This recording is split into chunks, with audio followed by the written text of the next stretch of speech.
like graphic designers or scammers that are trying to get you to pay for their art. Yeah, okay, look at this. The checkpoint is inside of this rock. You blocked them. And there's another one.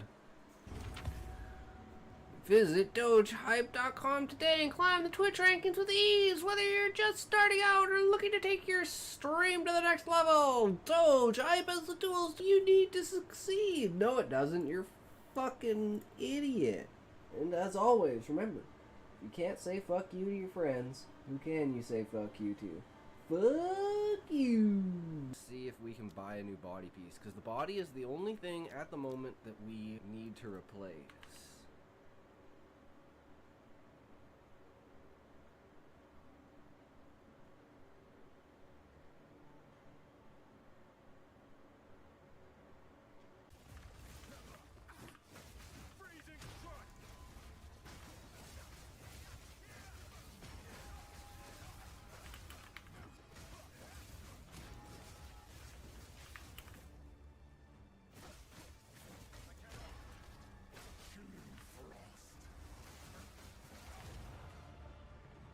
Easy, bitch. The Faradun shall fall!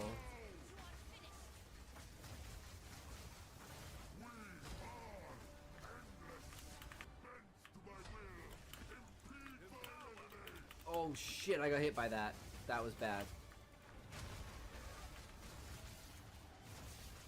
I think we're good. We're gonna stun him. He's dead.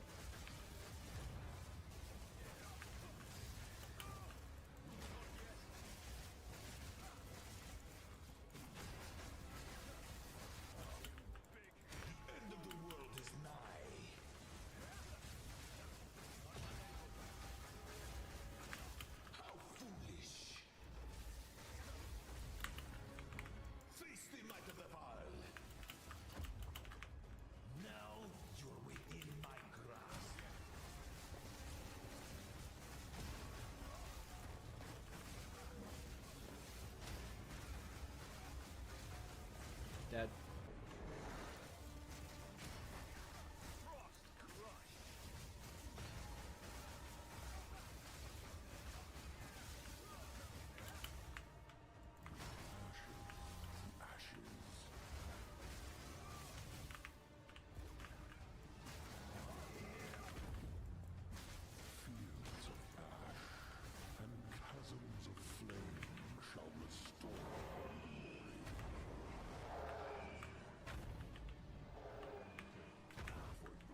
I didn't even get to the hard one and it's still trying to fucking kill me with fucking RNG. Like, he shouldn't be able to do that.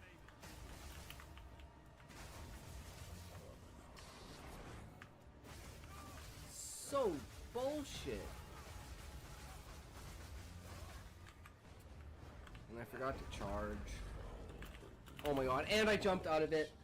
If you can't say fuck you to your friends, who can you say fuck you to? Fuck you! It is what it is. Let's get her done. New character. We got the Sorceress going now. And we're gonna do it as a no trade. Alright, here we go. Let's see how we can do the Miller. If he's gonna be a hard fight or not.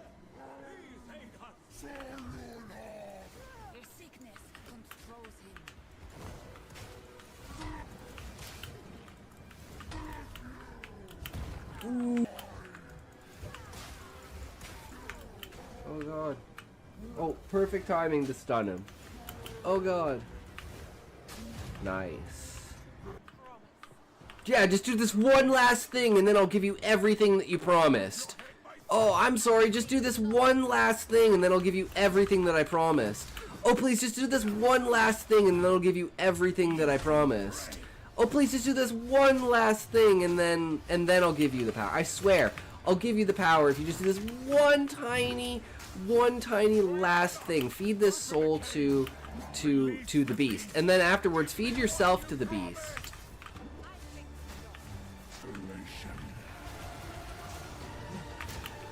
He's not doing the thing. Man, he didn't do the thing. Where he does, like, the mist. Oh, man, I thought I was gonna die there. Laura Jordan, welcome to the stream. Thank you very much for the follow, good sir. How is it going? We're trying our first challenge run because we got bored. So we're and Fireball's not till level 31. So we're like, well, let's just use staff skills and see how good staff skills are. Because I remember freezing shard being really good when I was using it on my witch. And yeah, it is really good. We just need a better wand. What level are we? 18? We could use the other wand with the level 6 skill, but this is a level 9 skill right now. Do you play Path of Exile, Laura? Let me guess. You're a graphic designer, and you want me to buy your art. Is going good, by the way? Yes, it is going good. You are first follow of the day. That's good.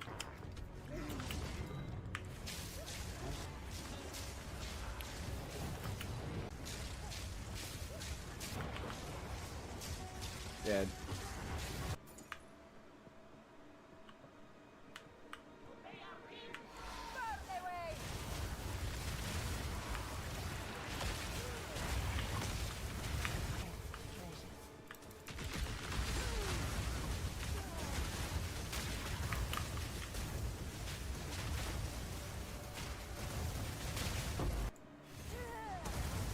Full charge up? Oh my god, that's insane. It only did 400 damage. Because, like, none of the fireballs hit.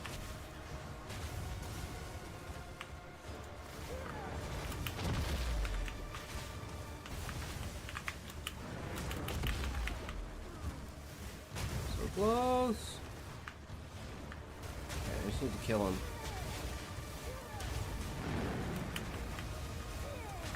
Holy shit. Yeah, this character's borked though. Fuck it. I'm done with it. I tried.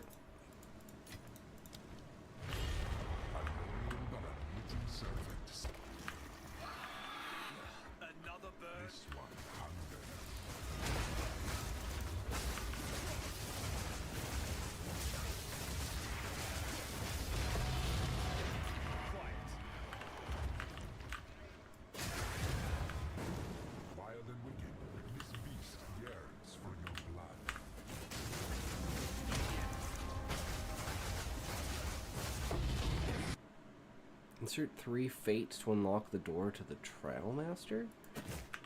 What are fates? Cowardly fate. Oh, I didn't know there was like an extra thing. Everything ready for tomorrow. So, remember, as always, you can't say fuck you to your friends. Who can you say fuck you to? Fuck you. And he doesn't have a body. So it's just kind of the arms, and he's got like his flapping gullet. Kind of just chilling there. Any of these come kind of close. That looks more like a guy wearing an octopus, which is the back 3 side legs braided and then the front 2 arms. So bend back so they could like kind of arch back like that. Beak doesn't open at this end. It opens like this. And how they used to fly is they would open their mouths and they would swish their heads back and forth and they would catch other birds. Oh my god. I mean, it's close. Yo, yo, yo, we back, boys. Welcome, welcome. So, today, let me fix this 1 second. Today, we are going to be exploring the origins of the ideas behind religion, spirituality, and science for the characters in my book, because basically spirituality is a given because of Gaia's interaction with people and their just basic understanding of the life force that she gives, essentially. And the Beastmen are the only ones who actually have religion. and their religion is based off of Gaia and the dragon. So it's like the spirituality that the main races feel, that's their connection essentially to Gaia, to the planet, is the same as the religion of the Beastmen, but it's like at conflict because of not necessarily language barriers, but like idea barriers between the idea that the Beastmen don't have a high enough cognitive thought in order to fully understand like truly deep connections in the world and ideas like that. And then science of the original octopi, who through Anima's influence kind of pushed out Gaia and allowed for this extreme technological society. So the idea here is we're going to use the new Grok 3 Deep Search, and we're going to look at religions in like isolated areas of the world. At least that's where we're going to start.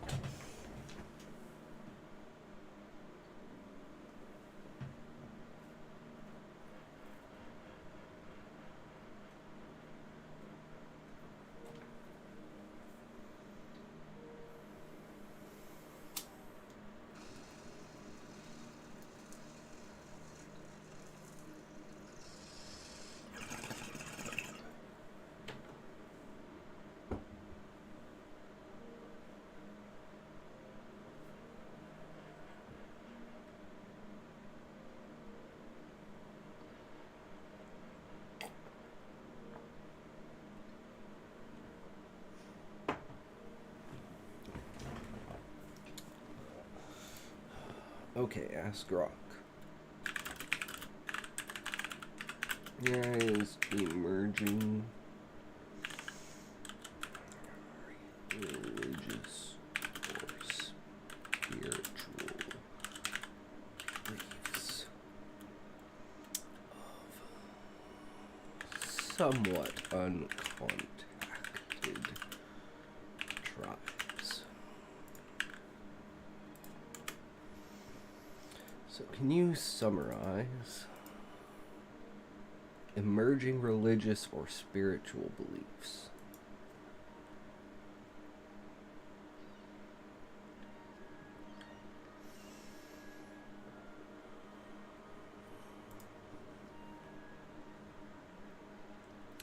Quest is about summarizing emerging religious or spiritual beliefs of somewhat uncontacted tribes. Somewhat uncontacted tribes refers to indigenous people in remote areas such as the Amazon or New Guinea. Currently looking for info on their beliefs. The search results focus on threats like violence and deforestation. Just found quota. Uncontacted tribes have belief systems, and it seems likely they do.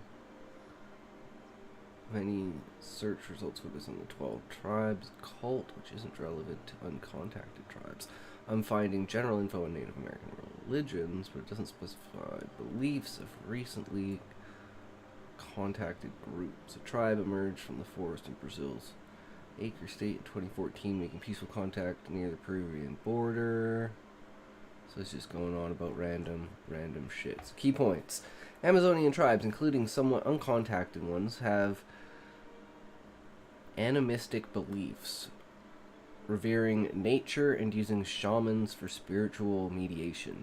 Emerging beliefs adapt to modern threats like logging, potentially including new rituals for protection and syncretic practices with Christianity.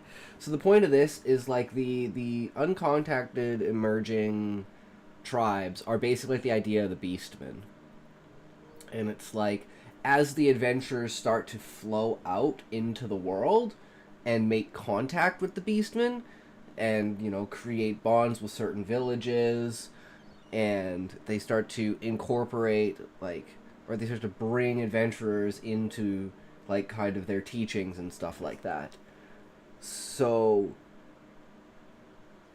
we have to think over like 150 years. How's the influence between the adventurers and the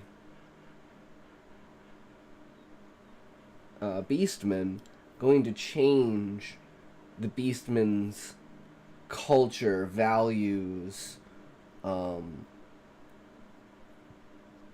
fears, for instance, like this, like the potential that these super intelligent, super advanced, like, I'm not talking like super advanced overall, but like advanced enough that you're literally like fighting guns with swords, and or fighting swords with guns, and they don't stand a chance. And with the adventurers' magic and everything like that, it's very much above and beyond most beastmen capabilities. So it's like a lot of them kind of capitulate out of fear. But there is a genuine connection that some adventurers create towards certain villages, and you know, it's a very prosperous thing, and that's where the beastman, because this is all backstory for the beastman who is inside of the tree and is the one who's killed during the inauguration, because he's revealed to be a beastman. Emerging beliefs adapt to modern threats. Specific changes are hard to document due to isolation, but increased contact may lead to belief evolution. Traditional beliefs. Somewhat uncontacted tribes, such as those in the Amazon, like the Mashko, Piro, and Piraha, traditionally hold animistic beliefs where all elements of nature, plants, animals, and objects possess spirits. They emphasize living in harmony with the environment, with shamans acting as mediators between humans and spirits, often using rituals and hallucinogenic substances for communication and healing. These beliefs are passed down orally, preserving their cultural identity, which is like exactly how the Beastmen are. Emerging beliefs and adaptations. As these tribes face increased contact and threats like deforestation, their religious beliefs are adapting. They may develop new rituals to address modern challenges, such as praying for protection against diseases or seeking... Oh, that's another one, too, is, like, do adventurers bring disease to the Beastmen? Or is it the Beastmen that bring disease to the adventurers? But it's like, since they've been in the tree their entire time, days to weeks, welcome, welcome. Just the same as yesterday. Your phrase brings disease. Fuck off. I love it. You're great, bro. Hell yeah. Still male. Get off my follower list. You're fucking killing me, bro. Anyways. Spiritual guidance against outsiders. Some tribes might blend traditional practices with introduced religions like Christianity, creating syncretic belief systems. So it's kind of like, instead of that, it would be like the Beastmen would be adapting the ideas behind science and the understanding of the world in the way of magic. And it's like adventurers actually kind of teach the Beastmen a lot more about how magic works, just by teaching them more about how the world works. Surprising detail. Resistance to change. It's surprising that despite external pressures, many tribes resist significant changes to their beliefs. Same with the Beastmen. There are Beastmen tribes that are like, we want nothing to do with the adventurers. They're completely hostile to adventurers. They're the ones that, like, the second Fafnir shows his face, they're like, yes, sign us up. Let's go fucking kill these bastards. So it's like, they're the extremely warlike type of Beastmen. Or at least, like, their chieftains and their, like, village is just more of a military construct. Survey note. Emerging religious and spiritual beliefs of somewhat uncontacted tribes.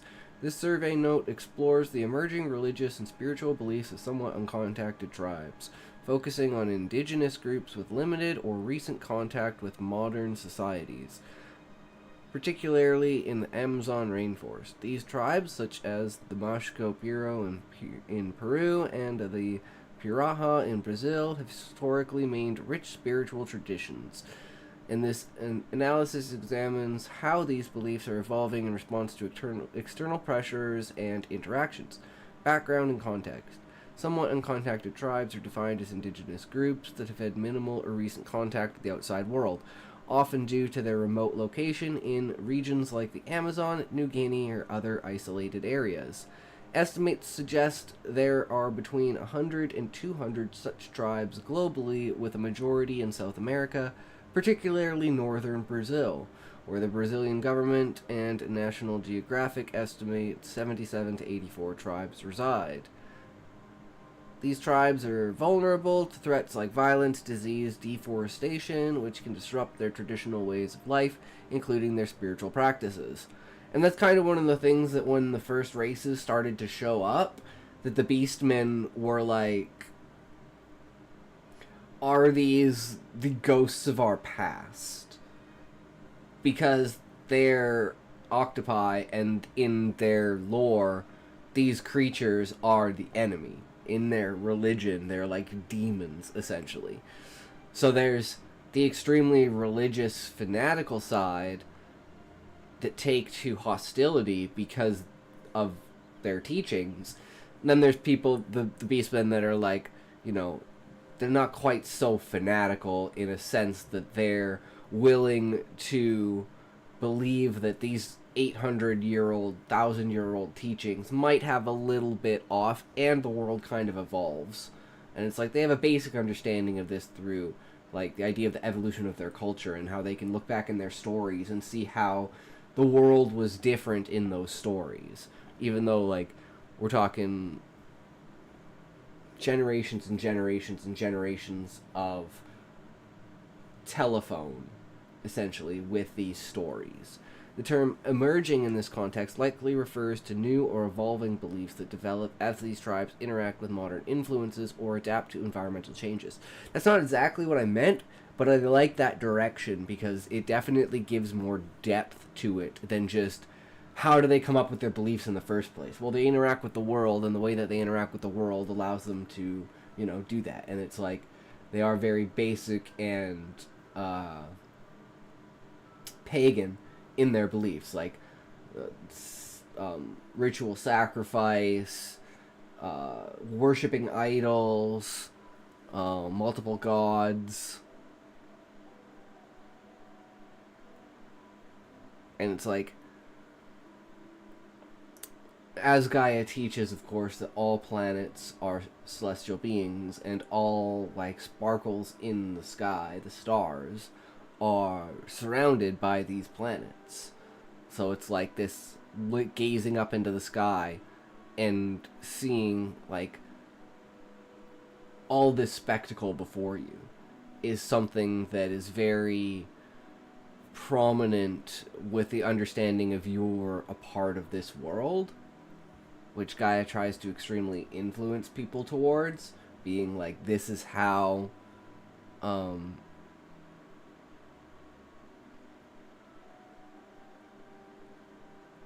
do you say it? This is how existence is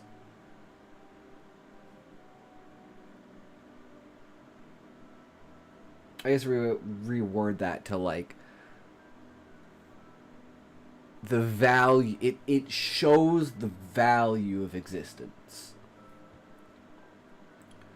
Traditional, religious, and spiritual beliefs. The religious beliefs, so we're gonna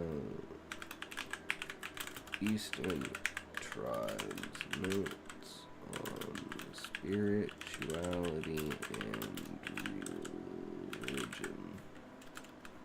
So, many tribes have loose religious and spiritual beliefs. Current world presses more dangers and hardships that few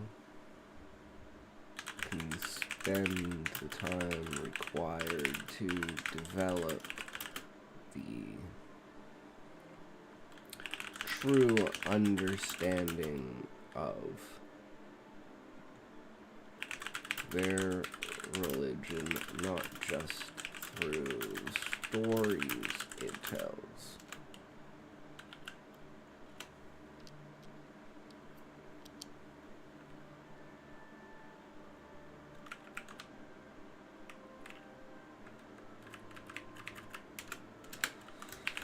Those with keener wit than others can pick up on these small pieces of the natural world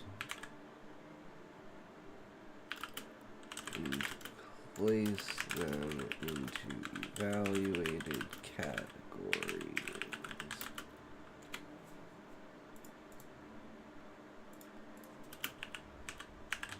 These are higher form beastmen. They are generally the leader of a village, a tribe, or... What the fuck?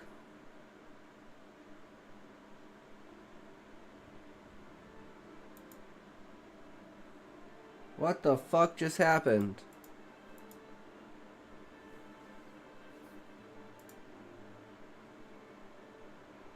Are we good? Are we good?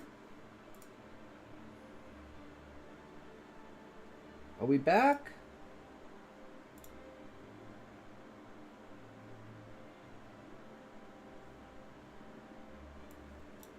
What the hell was that?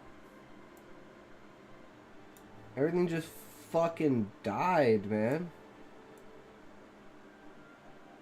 We're back though, right? I don't know what that was. Okay, cool story, PC. I need to get 2 PCs set up, man.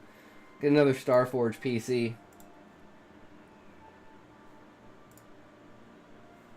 Okay, where were we? So, leader of a village, a tribe, or a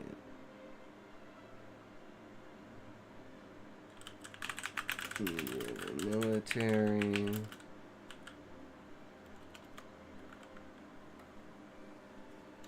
No. Or a war band. Maybe the chieftain of a village.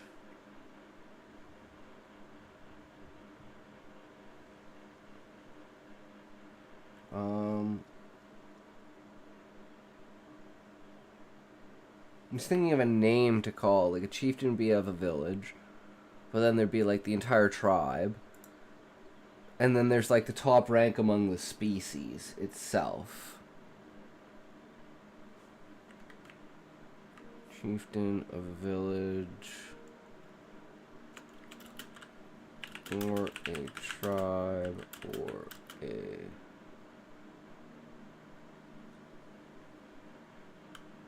I don't know what to call it. I'm just gonna call it a warp.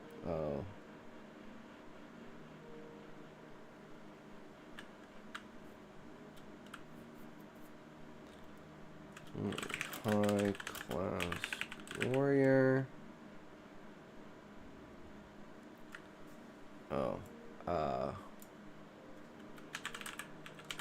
Shaman of a village, or a chieftain of a tribe.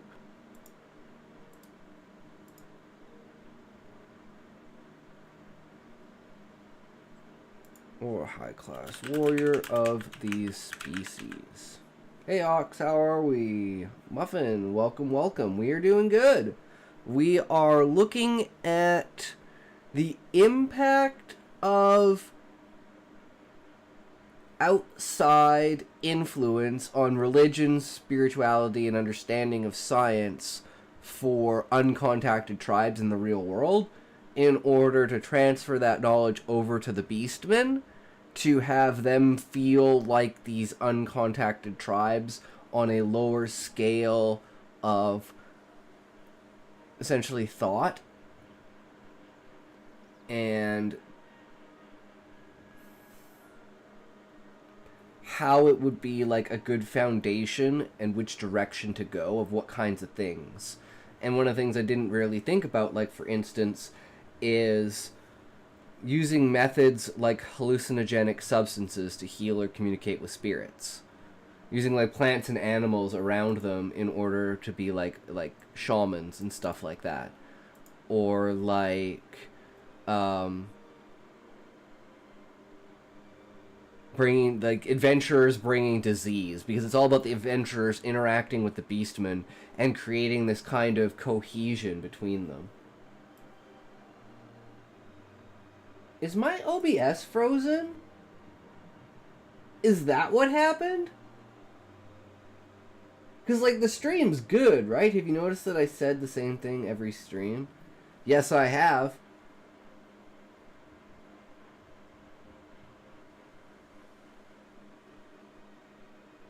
Well, this isn't good. Hold on, let me see if I can... Oh, no.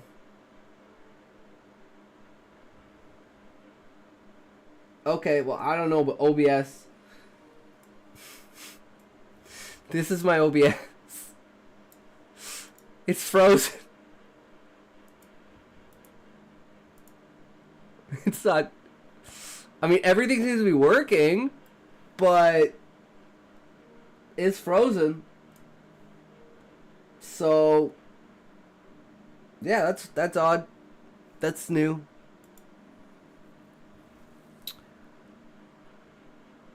Or like diseases, for instance. Like, since leaving the tree, disease has been a thing for people. So it's actually like the opposite, where it's like adventurers are getting diseases from, I don't know anything about OBS, so don't ask me. No, I'm just saying, like, I just, because, like, my computer, like, freaked out, like, 5 minutes ago, and I was like, what the fuck happened? And everything seemed fine. I checked everything, and everything was good. And then just now I looked over at OBS and I noticed that like my camera's frozen. And so is the background. And I was like, wait. And then you came in and I was like, okay, well we're live, we're good. But like something's fucked up here with the camera on my OBS. But as long as it's not... Ooh, I hope it doesn't fuck up the video for like the highlight. Or it doesn't matter, I can just download the YouTube video, it doesn't matter. Is it early morning for you? Technically, it's 1:07 a.m. So it is like morning-ish / night, depending upon, you know, what you want to call it. What you prefer. I prefer that this is like my day. It's like I put on my night person, and I get him to go do my day job, and then I do this. What did you have for dinner? Drugs? Actually, I had steak. I've had steak the last 2 days. I'm like, what the fuck was that? And I was like, oh yeah, that's right. I'm listening to It's Not Just the Soundtrack. It's some guy walking across Cyrodiil in Oblivion. So he's like, sometimes he'll interact with NPCs and stuff.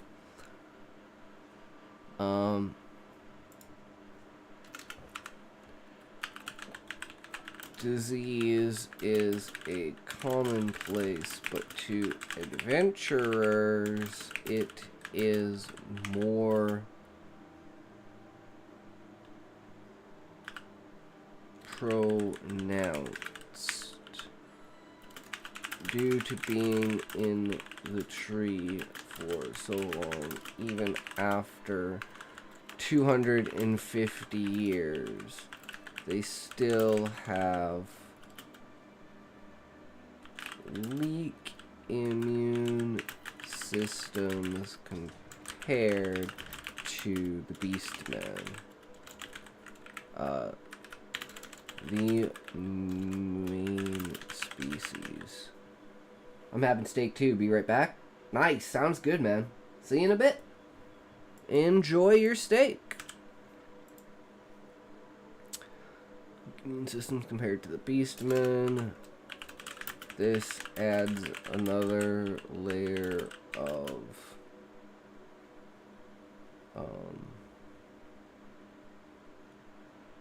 I don't know what to call it,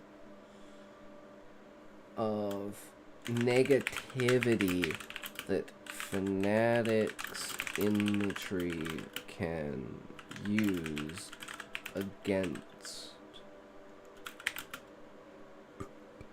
their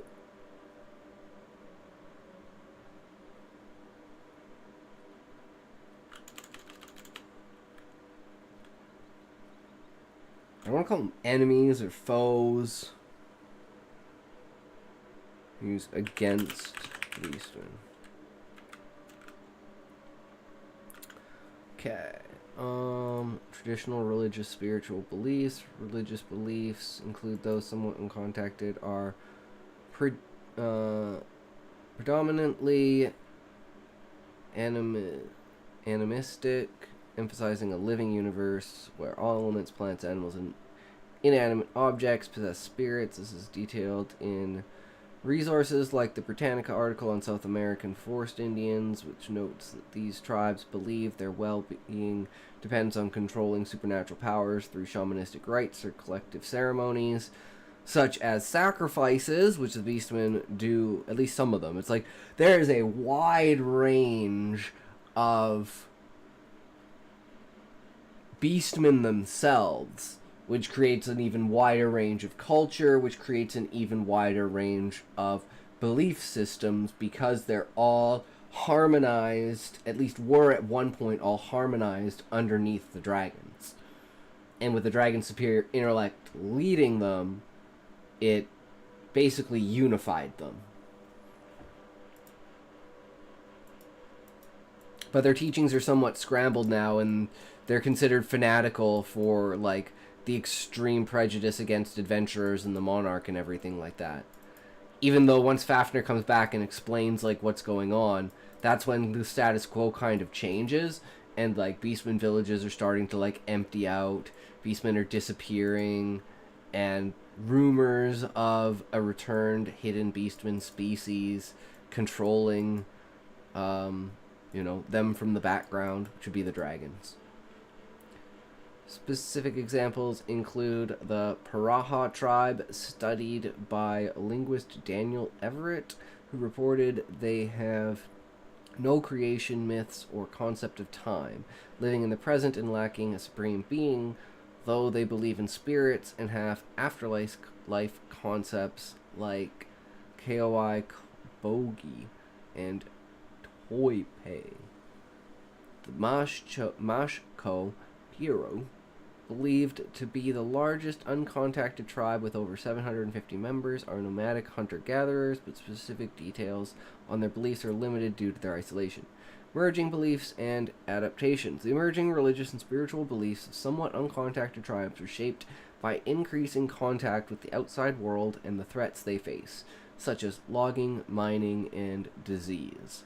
These interactions can lead to adaptations in their traditional practices, like, for instance, use of currency. And I'm going to credit this one to Levi. I'm pretty sure he was the one who stated this. We were talking about history and, like, the development of currency, and you're saying, like, the idea of trading favors and treating favors as if they are currency. Like, hey, you're good at making stuff, make me a sword, and I'll hunt down you some food. Kind of idea. And it creates a harmonistic community. So the use of currency has become rampant among Beastmen now, and this has caused their old ways of using favors as currency, end creating dynamic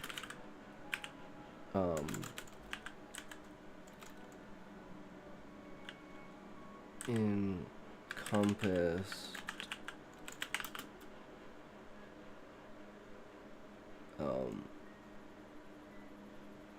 communities.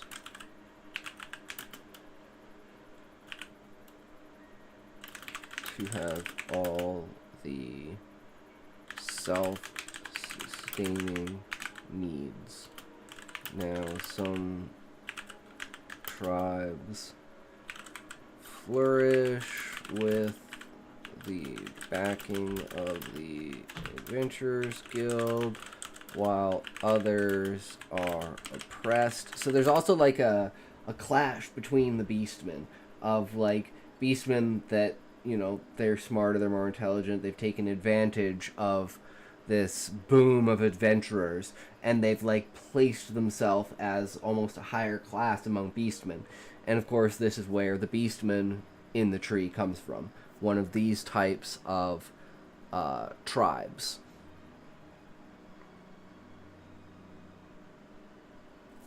And it's not for like a bias of any kind of anything. It's just like, you know, the first village that was ever contacted and like that was like reciprocal to the adventurers like 250 years ago is going to be more integrated and more like benefit more from adventurers in general, thus creating a better like infrastructure for developing economic growth and stop relying on self-sufficiency, which is a problem because some villages have fallen apart, tribes have fallen apart because, you know, like this adventurer group backed them and then either they ran out of money or like they died or they just decided not to back them anymore.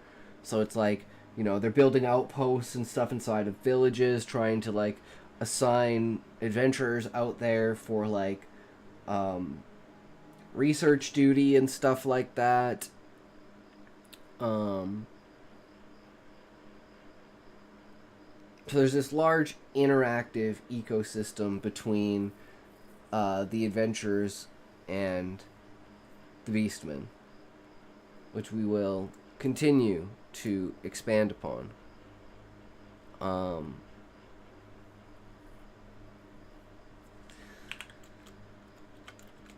This causes infighting between the Beastmen more than usual.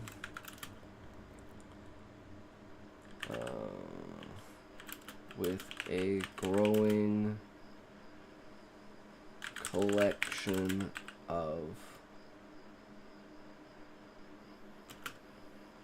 like-minded beastmen.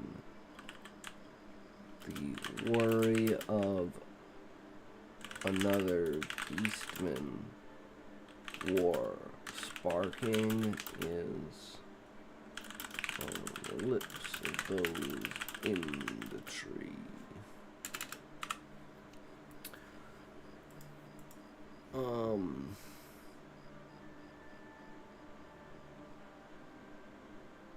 As tribes face new threats, they may modify rituals to address these challenges. For example, they might develop ceremonies to pray for protection against diseases introduced by outsiders, to seek spiritual guidance in dealing with the land encroachment.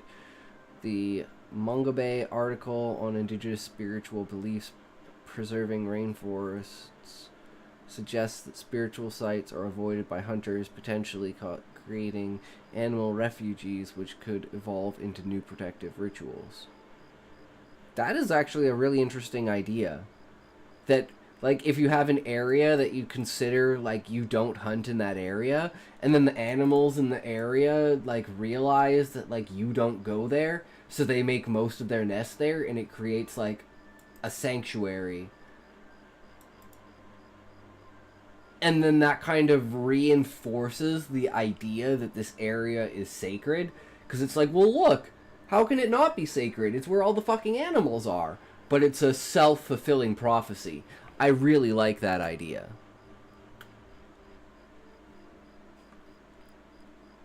Okay, how do we say this?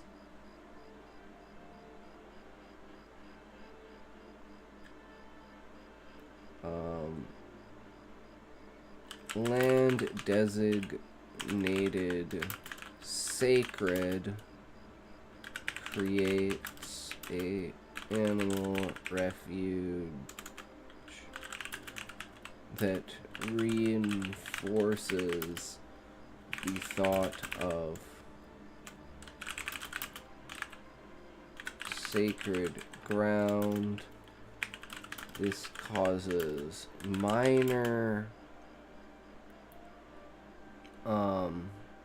so this is kind of like an early thing where it was like, even like the Adventurers Guild kind of had to come in and be like, we don't want adventurers to be bad guys. Like, there are bad adventurers, but it's like you can literally have your adventurer's license revoked if it's found out that you're doing things that are basically unsanctioned, which would be like things like torture. Like, you know, you don't torture like anything. It's like etiquette to be an adventurer. It's like you're a higher class of being because you're an adventurer, and it's very well respected that you're an adventurer. So like ex-adventurers or like banned adventurers or like banished adventurers, whatever you want to call them, they're the ones that go to where like the black market is in the dome, where like the reject and illegal bloodlines of the monarch live. And this can also bring in like they like hunt down like sacred relics of beastmen and stuff like that. And that's the reason why the Warriors of Light like have all the knots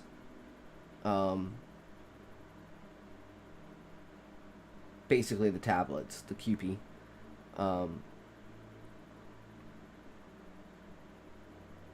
and why they have the collection of them, because they're like they've worked their way in to be like the guardians of the loot, essentially, of the underground black market of the Adventurers Guild. So it's like anything you can't like legally sell is sold through them, and they store it because no one knows that the dome is there, so no one goes to it. It's a whole thing. This causes minor confrontation, causing making the Adventurers Guild create etiquette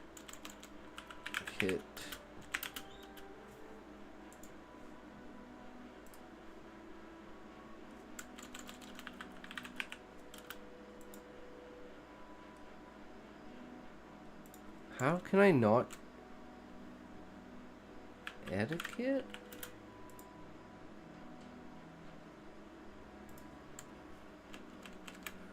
I'm retarded. What the fuck?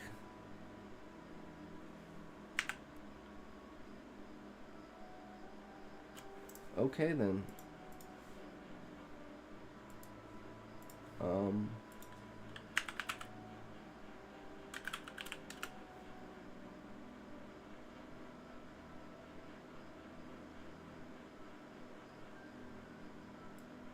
Oh, of course. I'm a fucking idiot.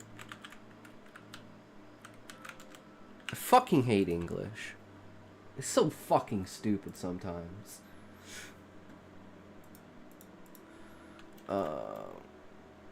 I mean, granted, etiquette's not an English word, but that's the whole point of English.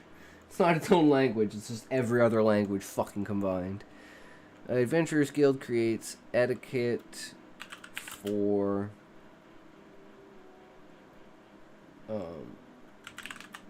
beastmen to respect sacred grounds and objects and ways, because adventurers should be held to a high standard as representatives of Crystalline Tree.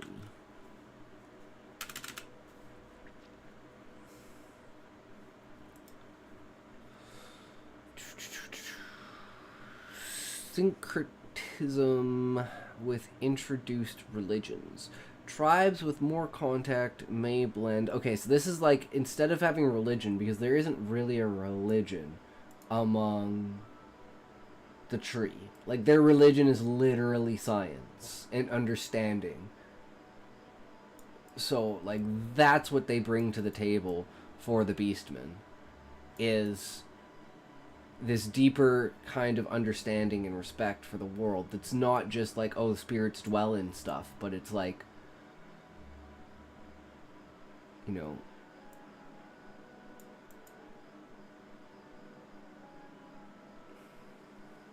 because we're talking the Beastman level of tools is like very widespread across being like literally like rocks, like chipped rocks and like twigs and sticks and like vines and shit, to like actually having like rope and like sinew. And that's kind of one of the things that's like another part of the conspiracy theory, is like, why is there such a, even without, because most of these things you can pull back as being not influenced by the Adventurers Guild.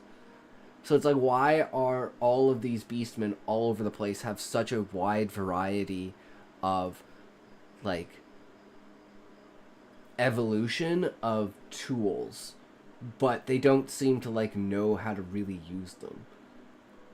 It's almost like someone did it for them, which is true.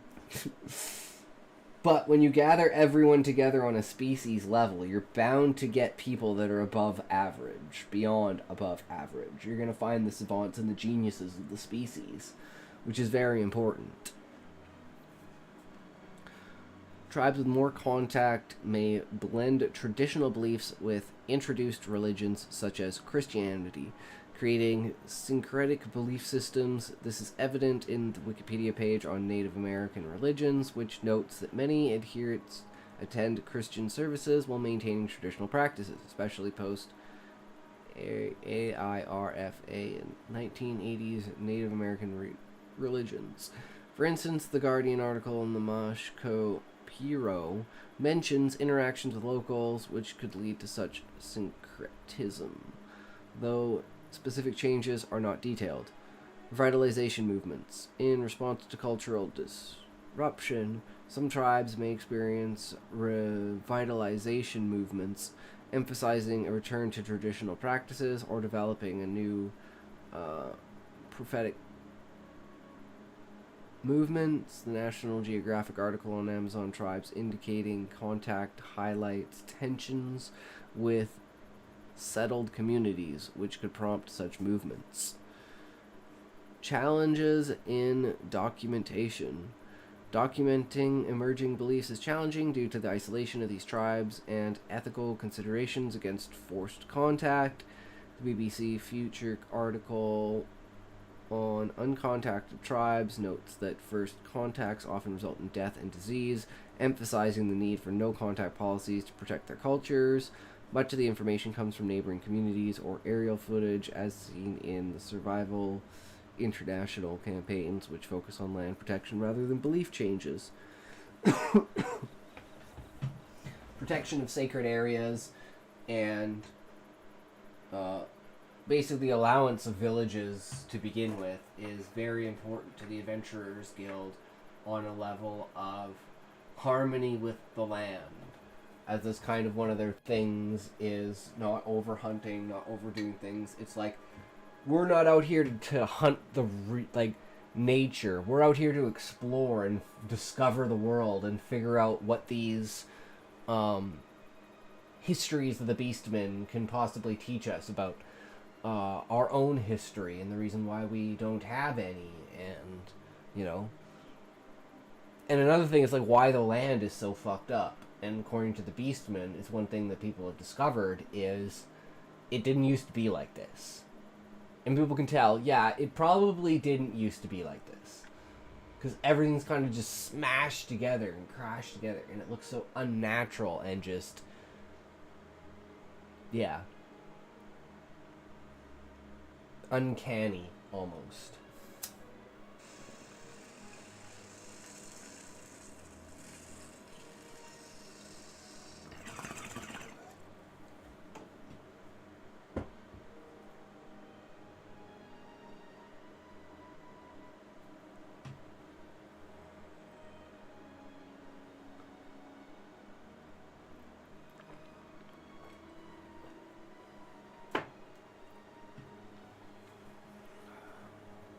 Damn, I joined to you token. Yeah, man. I haven't had a token in a while.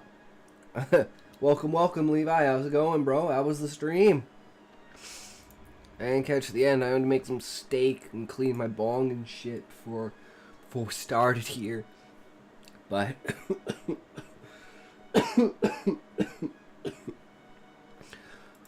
we are now looking at the interaction between adventurers and beastmen and comparing it, we're looking at the interaction between uncontacted tribes in real life and people and adding that to the basis and the foundation of how the beastmen react to like adventurers.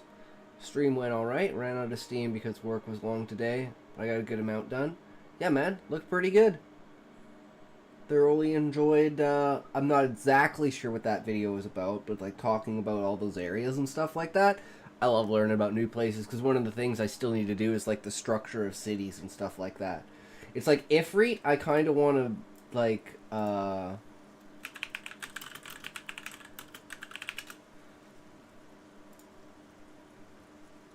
where is it? It'd be like,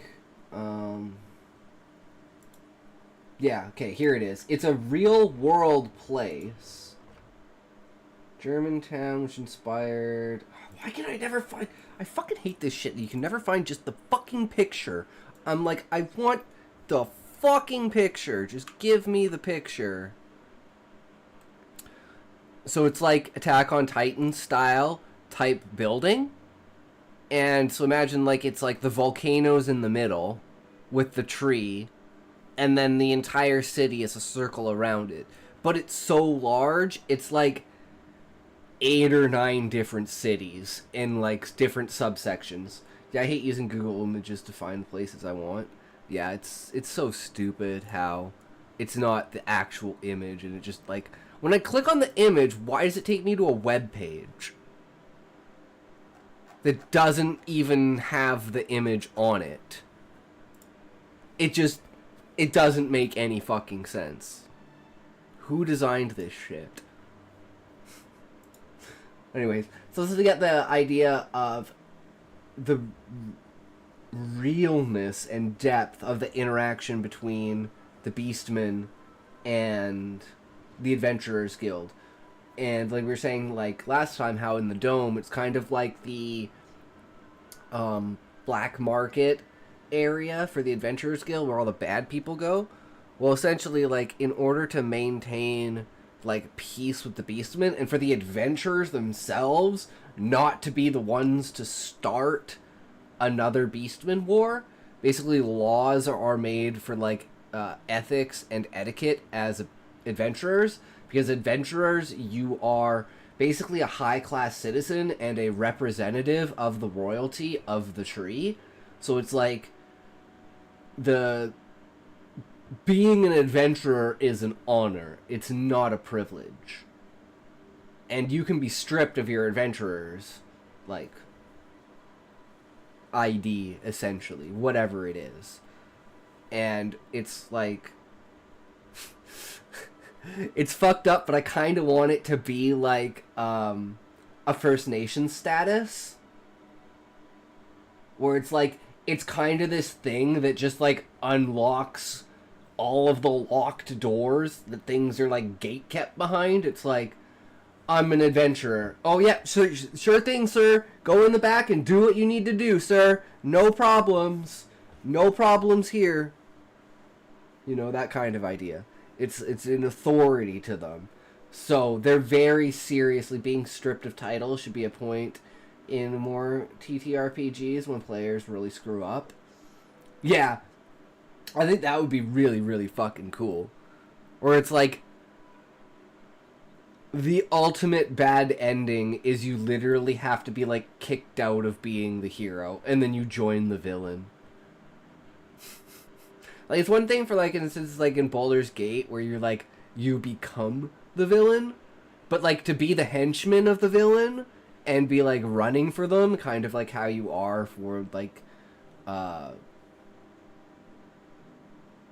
Well, in Baldur's Gate is kind of odd because you're kind of doing it for whatever reason you want, but for whatever like reason that's pushing you.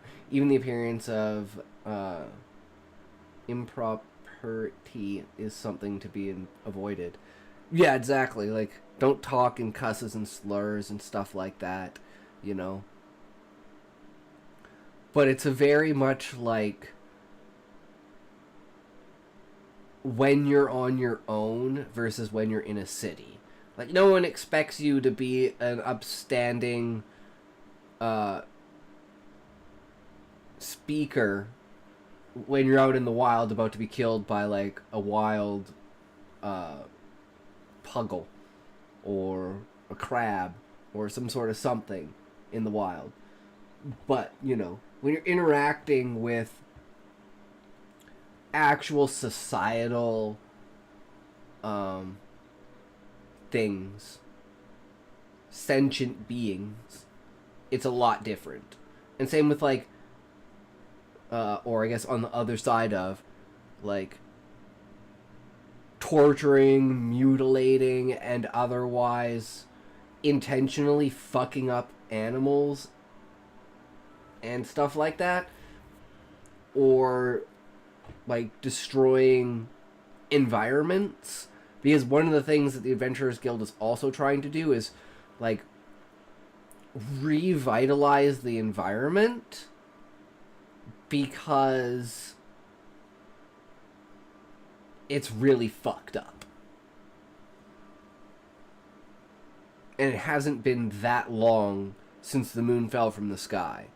So, like, 600 years. So it had, like, you know, 150, 200 years for, like, lava flows and everything to solidify over. Then it was, like, 200 years of, like plant life regrowth. And then it was, like, 200 years of reestablishing the animal life and everything. So things are kind of still scarce on that side. So it's, like, the Adventurers Guild is very much promoting finding and protecting certain species and stuff like that. And then, of course, there's, like, the overabundance of everything else, you know. So we'll have to find a nice balance between that. Challenges in documentation, for example, show them seeking food and safety near logging sites, but no specific changes in beliefs are reported. Similarly, the Piraha, studied by Everett, have maintained their beliefs despite missionary efforts with no significant reported changes, suggesting resistance. And it's like the kind of missionary efforts that are coming from the adventurers are like scientific, like exploration of the world, and like interrogating almost like a beastman on like their history, their ways, and their culture, their beliefs, the way that they interact with the world, how that interaction with the world changes their perspective basically of reality, and how that can encompass and use like magic in order to enhance their daily lives. So it's like adventurers are kind of trying to teach the beastmen, at least the ones that are like allied essentially through trade agreements and stuff like that, how to, you know, cast protective, defensive magic. Nothing like, we're not giving them the elemental spells, but you know, things to protect from disease and stuff like that. So it's like they're kind of trying to counteract some of the bad effects that they've had on interacting with the beastmen. And the beastmen also have, like, you know, oh, these plants and these things, because they know the world really well. So they exchange knowledge over how to interact with the world and what the actual world is. And this creates a good rapport between a lot of beastmen, and those are like the main villages that kind of get pulled apart when Fafnir comes back. And it's one of the villages that, like, one of the main characters is like really what Where is it? One of the characters is really close with. I think it's humility? Good deputy appears in the library and tells us.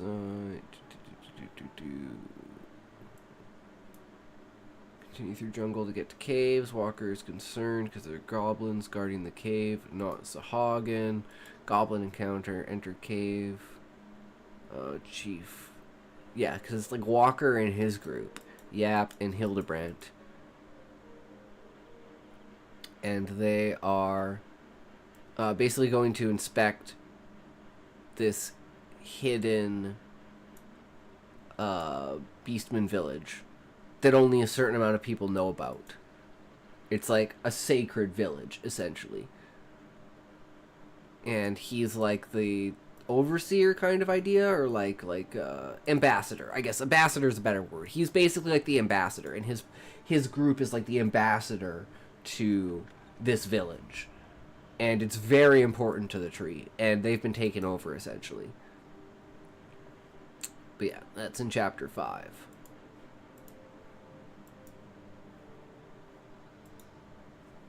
So there's a lot of interaction on both sides between the Beastmen. And then when Fafnir comes back, it's kind of like they have to fall in line. And that's why he sends like the other Beastmen, like goblins and orcs, into like the peaceful areas in order to gather more for his army. Which is another instance of horrors done in the name of the greater good. Because they're all trying at the end of the day for the greater good. Just Fafnir is actually the one who knows what the greater good is. The main characters don't yet. So they believe that Fafnir is an enemy. Comparative analysis and trends. Comparing these tribes, a common trend is the resilience of traditional beliefs with adaptations likely subtle and driven by necessity.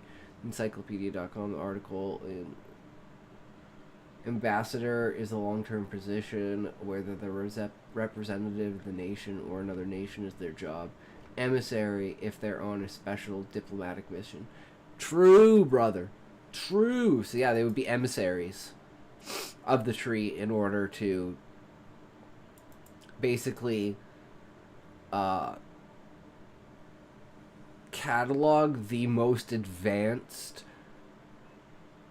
Beastman villages that have like basically the highest evolved consciousness, you could call it. And through their teachings and beliefs and their understanding of how magic works and how they use magic. And that's kind of another thing, is like the way that the main character, the main races use magic and the way that Beastmen use magic is like completely different. Beastmen use it in a very natural, passive way where it's almost a part of them, whereas the main species, it's purely your imagination contrasted with the real world, and then through the consciousness of celestial being, it's made manifest.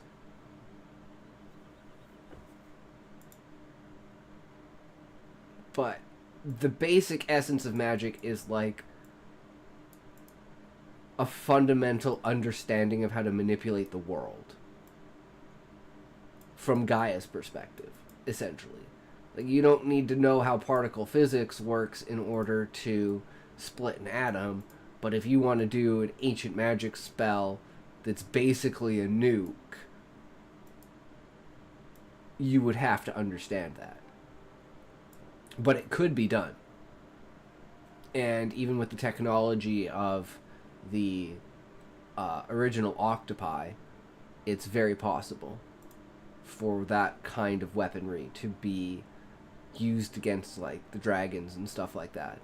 And that even because then like the monarch had like a kind of understanding, but it's not like you had the raw power to use it.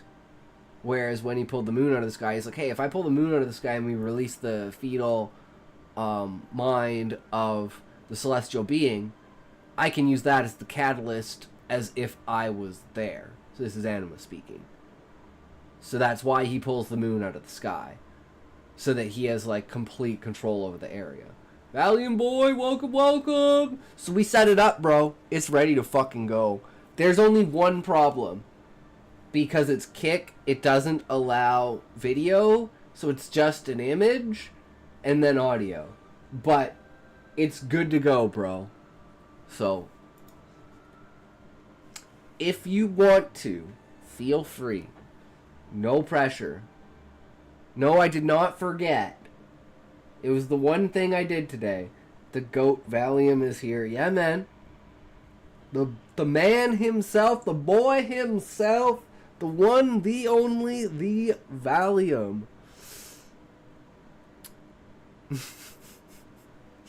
The greatest of the greatest. The only one greater than him is God himself. Which he is also. So, you know, he's greater than himself. USA Today article on Amazon rainforest cultures notes that ecotourism interactions allow observation of religious practices which could lead to new belief formations. Table summarizing key tribes and their belief characteristics is provided below. How was your day? Yeah, it wasn't too bad. It was pretty fucking busy, but to be expected on a Friday. That's how she goes. But, you know, we had some steak. We cleaned the bong. And, we're online. We're good to go. Let's go weekend. Hell yeah, brother. And tomorrow is like, and the weekend, I actually work like super late. So we get a nice, long, epic stream today. No more of this bullshit cut at 3 hours. Because I gotta wake up at fucking 11 o'clock. No, I don't work till 4. So we can go for like 9 hours. We're good to go, boys. And there is the potential, I'm pretty sure it's active right now.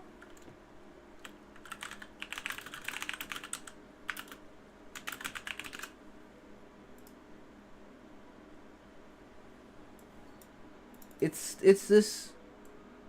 Oh no, okay, it was last week. There isn't one. Never mind. I got tomorrow off so I can stay up. Nice. So unfortunately there's no wilds, but we still have World. And we didn't play yesterday. So, and we're not even through the first prompt and it's been an hour and 13 minutes. But we got a lot of like ideas of how to build the interaction between the Beastmen and the adventurers,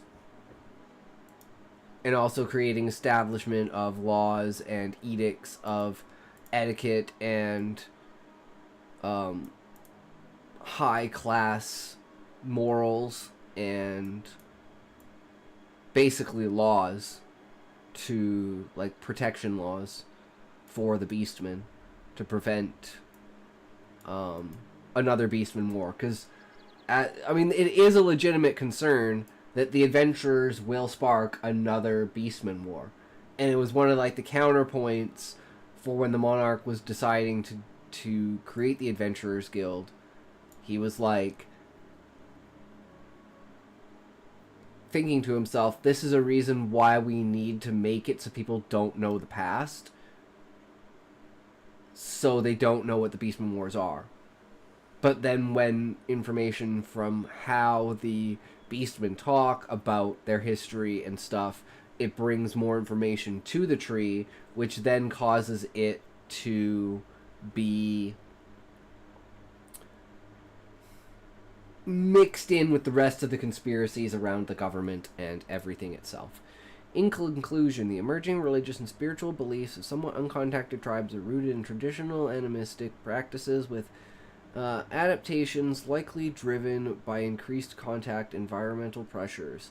These may include new rituals for protection, syncretic practices with introduced religions, and revitalization moments. However, due to their isolation and ethical considerations, documenting these changes is challenging. and much remains speculative. Further research respecting no contact policies is essential. Yeah, okay, and then there's all that. Okay. Evaluate the same thing for Native Americans during the colonization of North America. Syncretism could be a really interesting thing to work in. Yeah, exactly, right? I love these, like, deep dives into something that's probably going to be less than a paragraph in the book. It's like, the deeper I dive into it, the less I want it to be in the book. I just want it to have tiny, tiny fragments of references that there's enough of them that you build your own world around it. Like I said, I want to leave the gaps that allow the reader to fill in order for them to feel that the world is their own. And those little tiny tidbits of stuff that just even subconsciously build these connections that eventually you can look back on and go, hey, I wonder about this because of this and this. I wonder if the author actually meant for those kinds of interactions. 100% yes. Not specific, but the fact that they exist. Because they could be anything based upon your type of perspective. Which is why I don't want to drive home my perspective. I want to drive home Husai's perspective. And I think that's extremely important.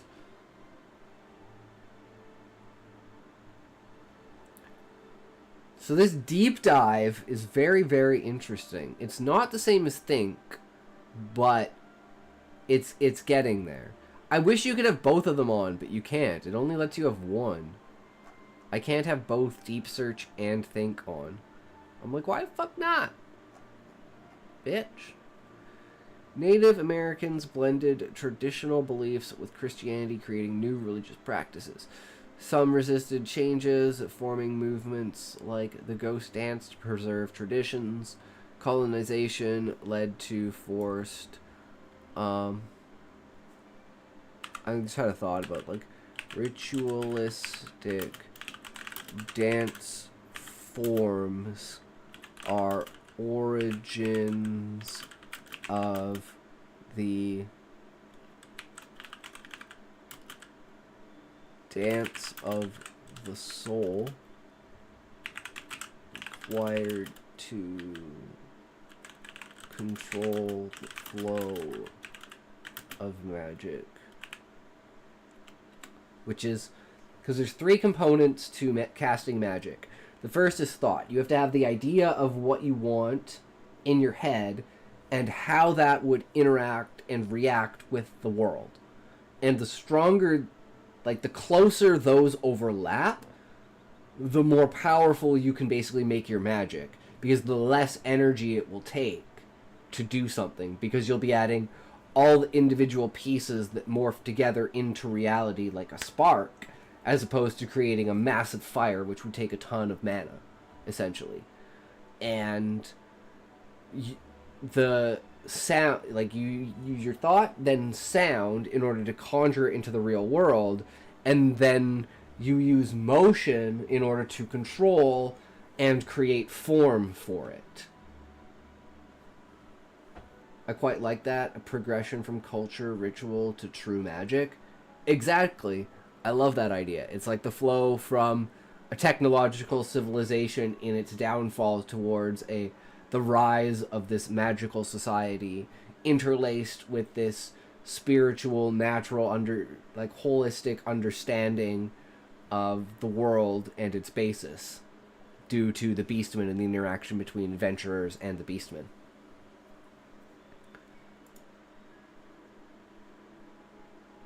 And I just love the imagery of, like... And it's like, for everyone, it's completely different, right?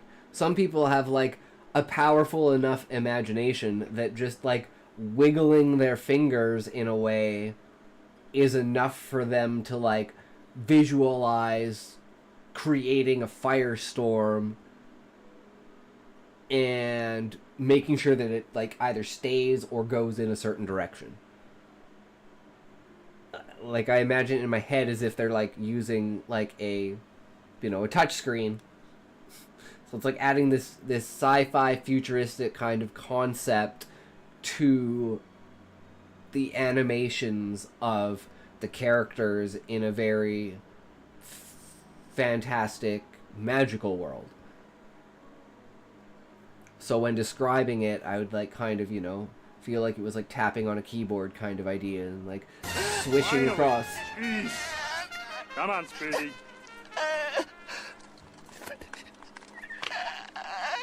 Wow.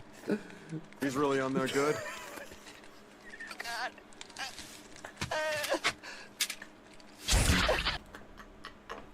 Thank you so much, Valiant Boy. Oh my fucking god, that's amazing. Thank you for the subscription.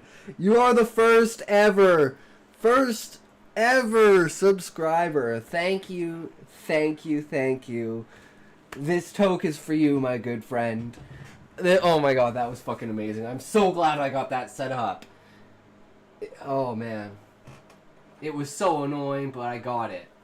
So now all we need to do is the next thing we're doing is we're getting chat commands, because I can either talk to Lazy Panda or a couple of other people that I've been like, you know, hanging out with on Kick and get them to help me figure out, because they all have their own, like all the freaking commands are set up on their shit, so I just gotta figure out what the commands are that I gotta replace, because for some reason like @ $bracket username doesn't do username, even though if I do like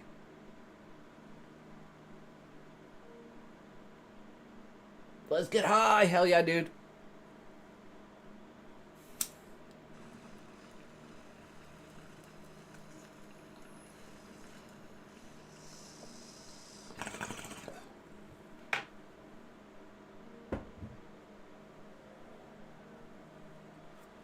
We are cooking, boys.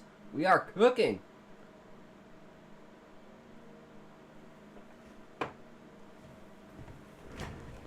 All right.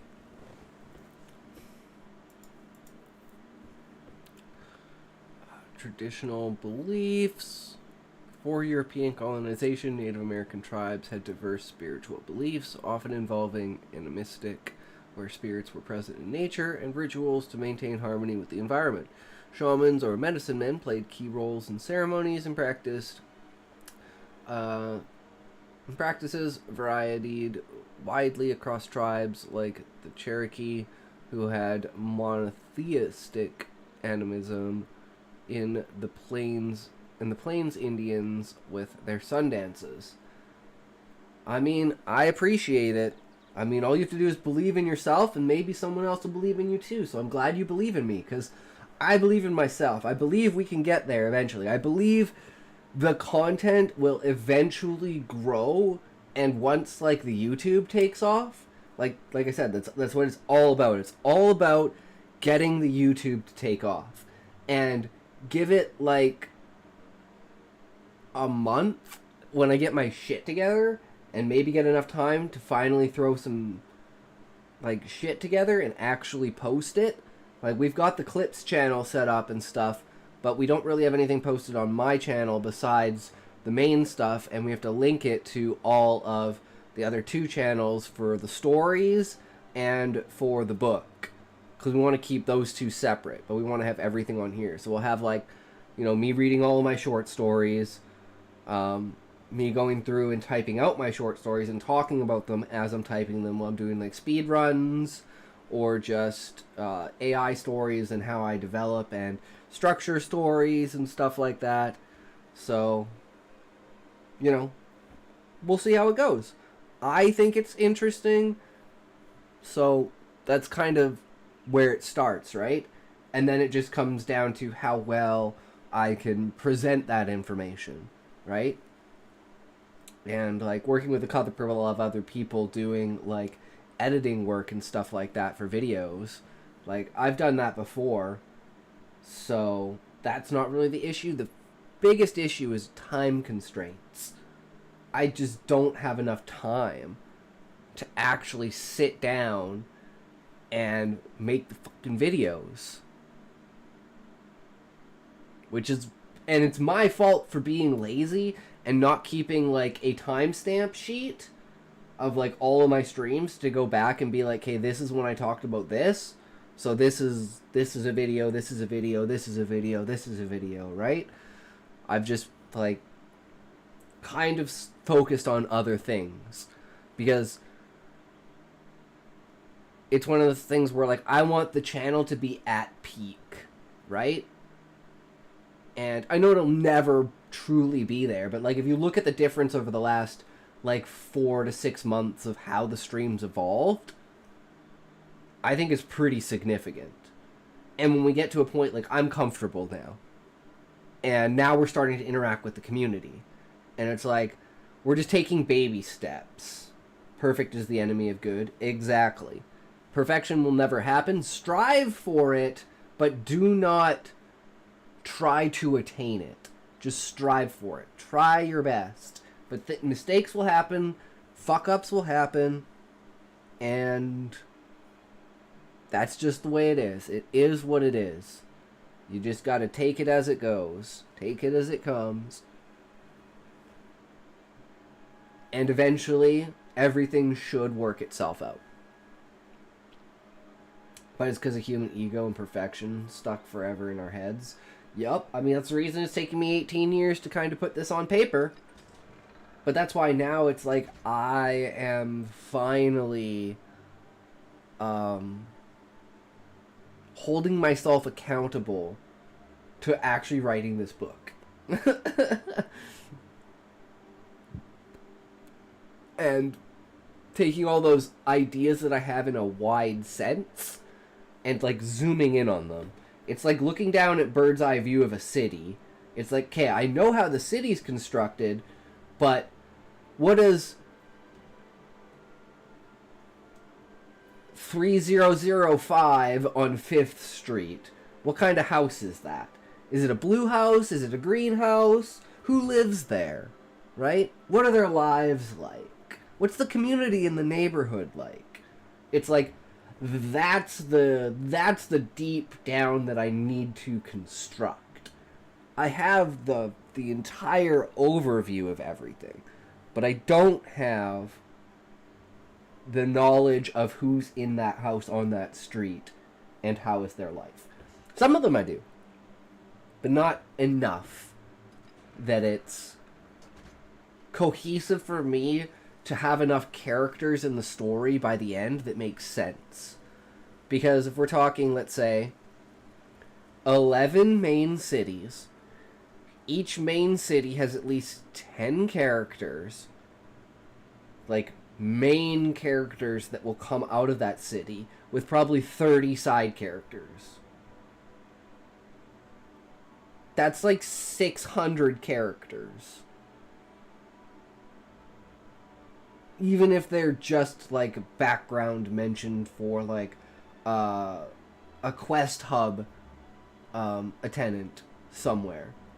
And then that's just the cities. Then there's all of the beastmen, all like mapping everything out, figuring out where everything goes. But looking at what we had 6 months ago and what we have now, it's a significant amount of progress.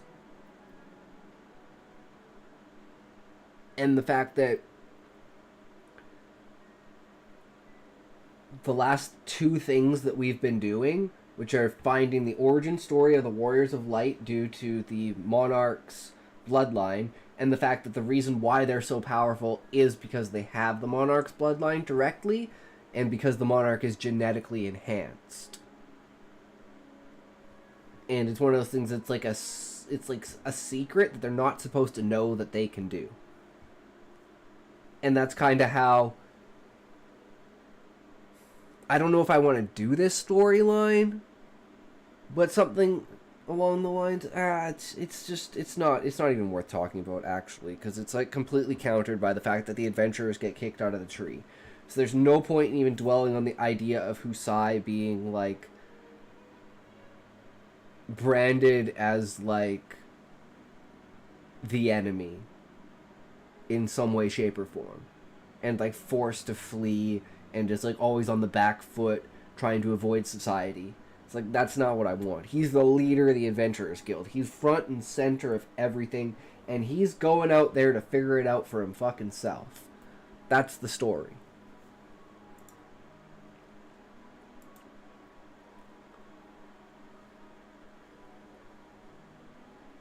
During colonization, starting in the 16th century, European powers, especially the Spanish and French, introduced Christianity, leading to significant changes. Many Native Americans were forced to convert, and their traditional See, that's one thing, too, is there's no, like,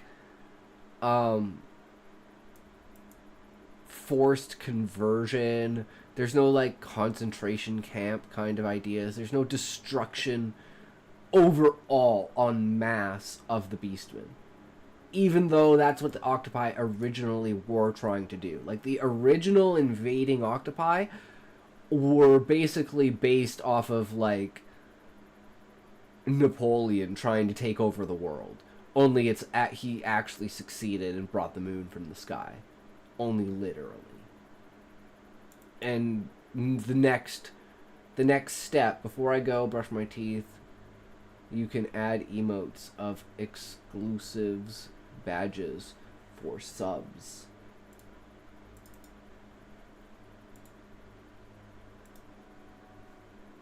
How do I do this? How do I do this?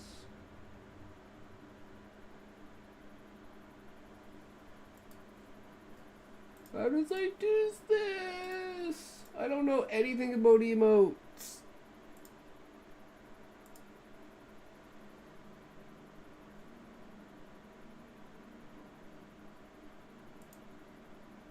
Oh, I'm adding you as a moderator. 100%.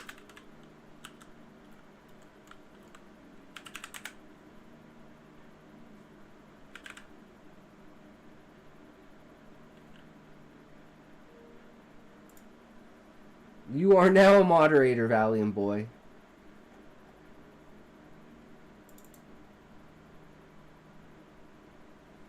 You will see it after, but that's with the heart, bro. Hell yeah, dude. Thank you, thank you. Love you, Bruce.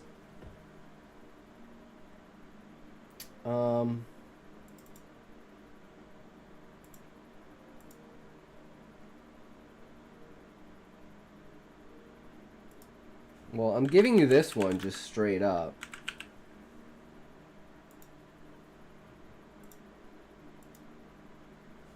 You're getting everything, bro. Whatever I can do, I just did. So, congratulations. You are the supreme member of this channel. Thank you so much for your support. It has been amazing. The journey, guys. It's all about the journey. Journey there together. The road to 22 viewers. Let's go. I believe. I believe.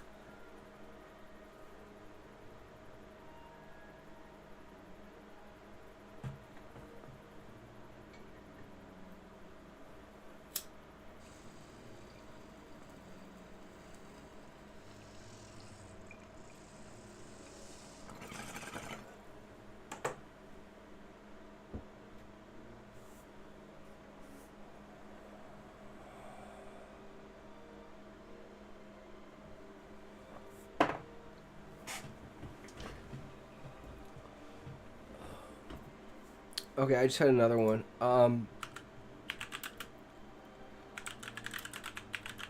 Black market and dark side of the Adventurers Guild have connections with beastmen, smuggling sacred goods and whatnot.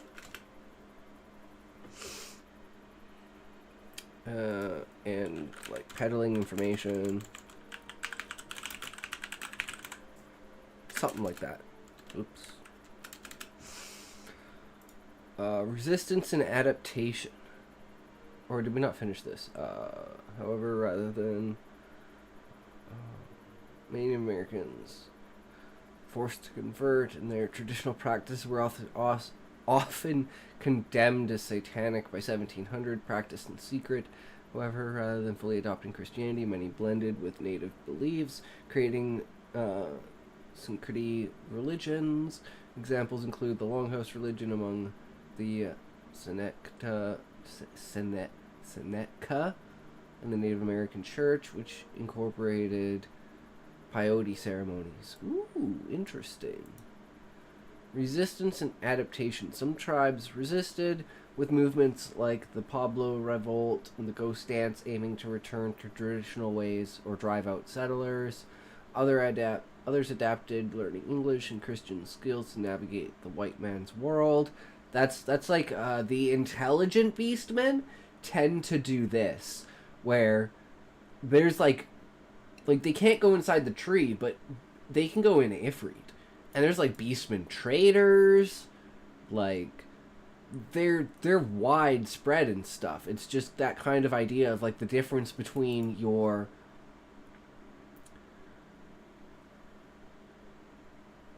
like high school valedictorian, like college, like honors student, and your crackhead, homeless, high school dropout.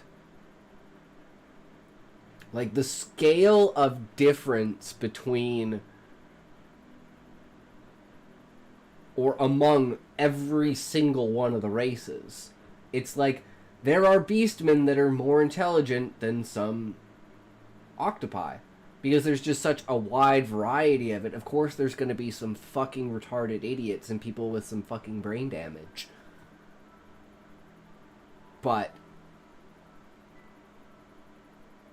their highest peaks are capped. So it's like the lowest of the low octopi, avian, and insectoid, the best of the best beastmen can be above that. But the best insectoid is way better than the best, or like way smarter, more intelligent, more developed than a beastman, and octopi threefold even that.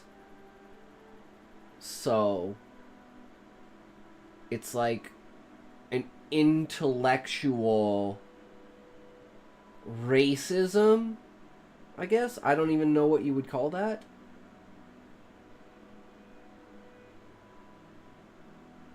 But yeah, there's a big thing with that. And people that know and want to take advantage of you are, like, on average, let's say, more going to agree with you. Because they're trying to get you on their side for them to do what you want.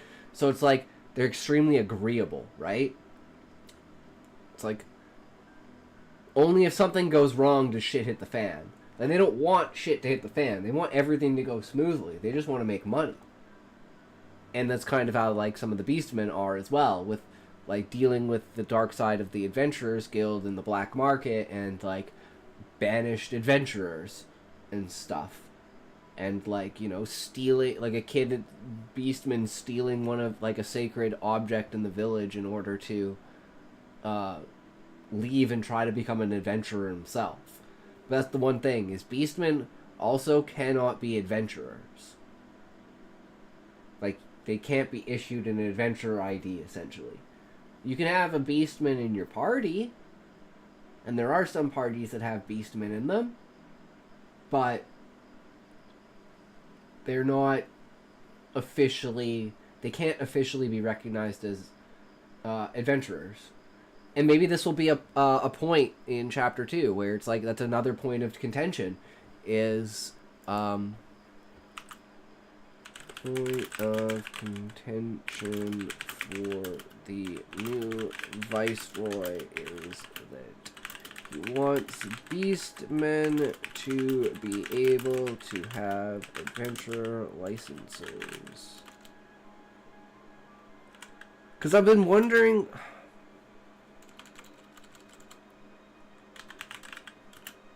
I can't spell fucking license. Where are you typing? It's not showing on stream. Wait, what? Okay, my problem is my OBS fucking froze. So I don't actually know what's going out other than like the delayed Twitch stream that I'm watching to make sure that it's actually working. So...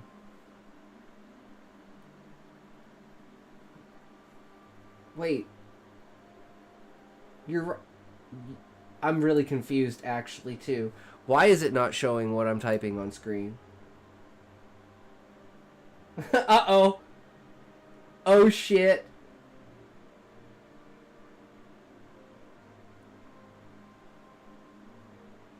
Oh. Okay, I think I know what's going on. Okay. So OBS is still allowing my camera to work and the audio and everything to go out, but it's not recording my screen properly. I thought it was because I could change the overlay. Like this changes the overlay, right? But the screen itself is frozen. Okay. At that point, if the screen's actually fucked, I need to restart the stream. So, I'll be right back, guys. We're restarting this shit. Cause there's some fuckery. Thank you. You get better at handling these wrinkles with practice. Yeah, exactly, right? I mean, it hasn't really happened before. I mean, we had that freak out with Wilds where I thought it ate my CPU or my GPU because it literally looked like the screen was on fire. It literally looked like burning like film. I was like, what the fuck? Oh god, no!